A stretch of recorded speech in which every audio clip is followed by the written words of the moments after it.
Basketball muscle building. Welcome back to Streetball Strategies. Legit or you masked up real late. You can stop the consensus. We ain't gotta mention the bag getting senseless. I'ma get it now while you wait for your pension. When I shoot the ball from a distance, it's instant.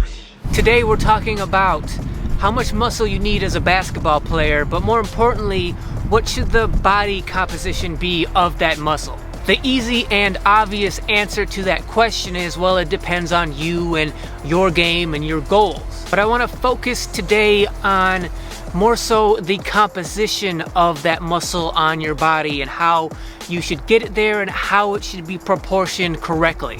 So let's start with thinking about the kind of body, the kind of muscle you need in order to be an optimal basketball player.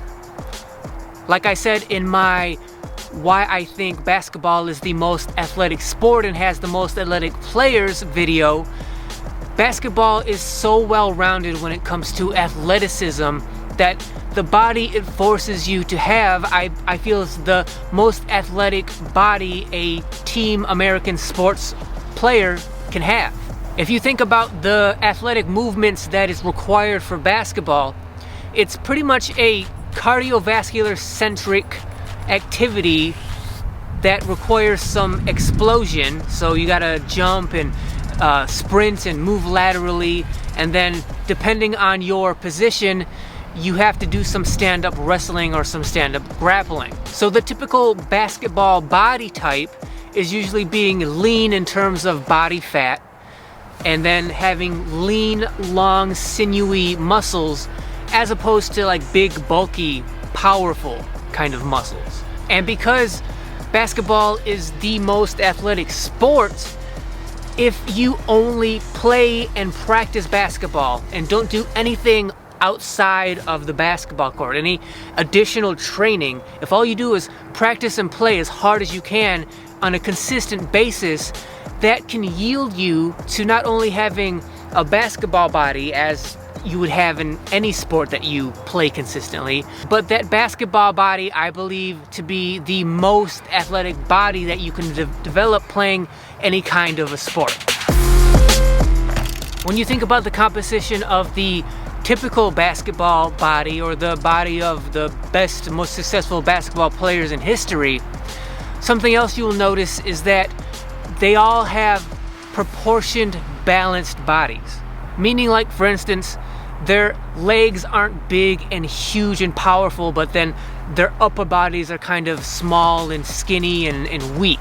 And vice versa. You don't see players who have big, strong upper bodies, but then they have skinny legs like they continuously skip leg day. You also don't usually see players who have like big old bellies, but then their arms and legs are super skinny. And there are definite exceptions to these rules, but in general, the vast majority of basketball players, their bodies are just proportioned and in balance. That's because basketball forces that kind of body on you when you play and practice as hard as you can on a consistent basis. Even to the point where if you have some kind of imbalance, like if you notice that like naturally one of your legs is stronger than the other one, if you play and practice as hard as you can on a consistent basis, over time, your body will naturally adapt and balance out that strength difference. So my advice for new beginning players about how much muscle they should have for basketball is just play and practice absolutely as hard as you can over and over again so that you can naturally develop your basketball body. As long as you're pushing yourself day after day on the basketball court, you are inevitably going to develop the kind of muscle, the kind of body, the kind of performance in your body that is going to be needed for your kind of style of gameplay. And the more consistently you play, and the harder you play when you're playing consistently, the faster you're going to develop that body, and it will be optimal to what you need on the court. So my initial advice is stick to the court. Push yourself out here as hard as you can and do it consistently to develop your optimal basketball playing body. I always say for beginners, do that first. Don't do anything off the court. Stick to pushing yourself on the court first. But of course, us as competitors wanting to push ourselves to see how far we can go and how much better we can get, at some point you're going to have reached your potential, your athletic potential out here on the court just by playing and practicing, and you're going to want to go further by training off the court. And while there's a major upside to basketball being the most athletic sport because it's so well-rounded and it can give you not only a great athletic basketball physique, but just in general the best athletic physique you can get in terms of team sports, the kind of downside to that is because basketball is a full body exercise, it balances out and works your whole body in an intensive way, and by doing so forces it to be balanced and in proportion, that anything you do off the court, any supplemental training you do, is inevitably going to create some kind of imbalance in your body and thus in your game. That imbalance is then going to create a learning curve for your mind and your body that it's going to have to compensate for when you get back on the court. For example, let's say all you do out here is practice and play basketball, so you've developed your basketball body, but then you decide you want to jump higher, and you decide that to do that you're going to start doing plyometric training, and you're going to do that training intensely for like a month or maybe up to 3 months. But that's all the supplemental off the court kind of training you're going to do. When you start doing that training, when you start putting that extra stress on your legs, now your body and your mind is going to have to compensate for the fact that some days your legs feel tired, they feel weak, they feel sore, and when you come out here to the court to play and or practice, now your body has to compensate for that. There's a learning curve as to how your body now has to perform in order to compensate for your legs being compromised. But also, once they get stronger, there's another learning curve that has to take place for that as well. So let's say after a month, you're not really jumping any higher from your plyometric training, but you have noticed that your legs are stronger. They feel springier. So when you jump, there's more explosion than there was a month ago. Let's say you've added 1/10 of a second onto your jumping speed, your jumping explosion, how fast you get off the ground.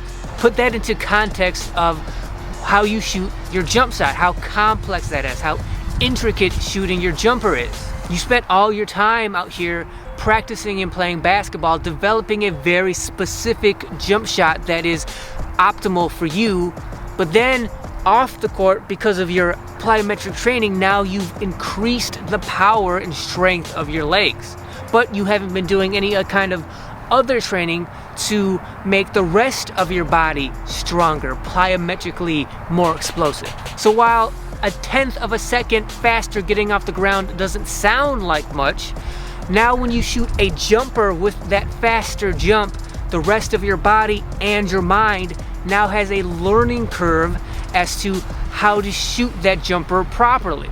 And it may sound like I'm making too big of a deal of off-the-court training. I'm not trying to say that it's going to destroy your game, but what I'm saying is the intended audience for this channel are those of us who have below average basketball and athletic talent. The players with regular talent, above average talent, part of that talent means that their body just naturally adapts to those kind of changes. Where us, our talent or lack thereof, we notice those kind of changes, and it takes us longer to get used to and adapt to making those kind of changes, whether it be getting weak and sore in the process of getting stronger, or at the end when we actually are stronger. So while training off the court, making yourself better, stronger off the court can be advantageous, keep in mind that you are creating imbalances in your body that you're going to have to then learn and compensate for on the fly on the basketball court, because playing basketball alone evened out, balanced, and proportioned your body the way it wanted and needed it in the first place. So while an upside to playing basketball is that it's a full body exercise that forces your body to become balanced and proportioned.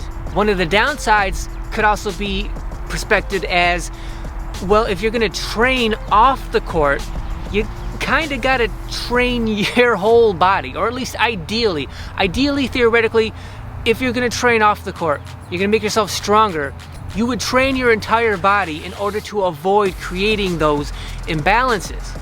If you're a pitcher or a quarterback, then really you would only need to train like your arm and your shoulder and whatever chain leads to you being able to throw a ball.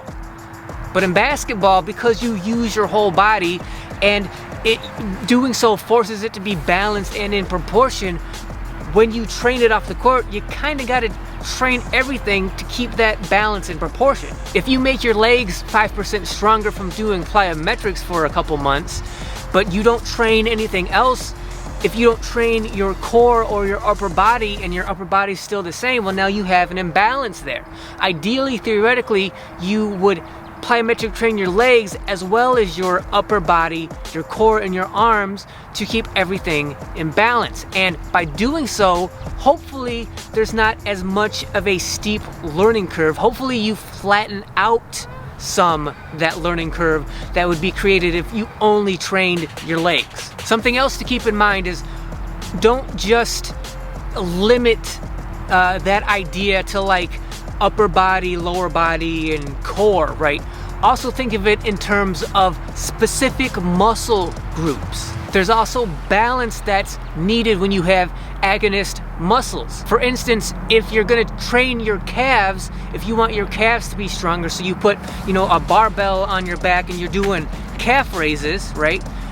If you're training your calves in that fashion, then you should also train the agonist muscle on the anterior of your leg, your tibialis muscle as well. You have this muscle group, you have the calf on the posterior of your leg, and then at the very opposite of that, you have your tibialis muscle on the anterior of your leg. You don't want to just train one and make one stronger and then not train this and have an imbalance in here now. Whatever you do for that one muscle, you should do for its agonist muscle as well. So if you're training that calf for speed, right, when you train the tibialis to keep it in balance, you should train your tibialis for speed. Same idea for the rest of your body. So if you're doing sit-ups for your core, then you should also do some kind of back extensions as well. In fact, you should also do some kinds of quadratus extensions as well. So you have that whole section covered and everything is balanced. If you train your bicep, you should train your tricep. If you're training the posterior side of your forearm because maybe you want to have a bigger, stronger wrist for a jump shot, you should also train the anterior side of your forearm as well. The whole idea is to keep everything in balance, keep everything in proportion so that when you get back out here to the court, hopefully there'll be less of a learning curve. Hopefully you will have flattened it out a little bit so that you don't have to compensate so much when you're practicing or, more importantly, during a game. So do your best to keep everything in balance and in proportion. Don't make your practice and your games have to be the learning ground for that learning curve that your body's trying to compensate for. Thank you guys for watching. If you found this video helpful, if you think it's going to help you develop the kind of body and muscle you're going to need to play your optimal style basketball out here in the court, make sure you subscribe to the channel. Hit that subscribe button. Everybody hit the button. The best thing you can do to support this channel is subscribe to the channel, and everybody who does, it means a lot to me and I really do appreciate it. Also, like, share, subscribe, comment, hit that notification button so that you're notified when all of my videos come out, and I will see you guys next week. My shot do not miss. Since a kid been flossing like this. Yes, my team is bossing like this. You can see how awesome I've been. I don't believe that hype about you. Everything you've done is not new. Something about your game is not true. If I were you, I'd follow me too. If I were you, I'd follow me too.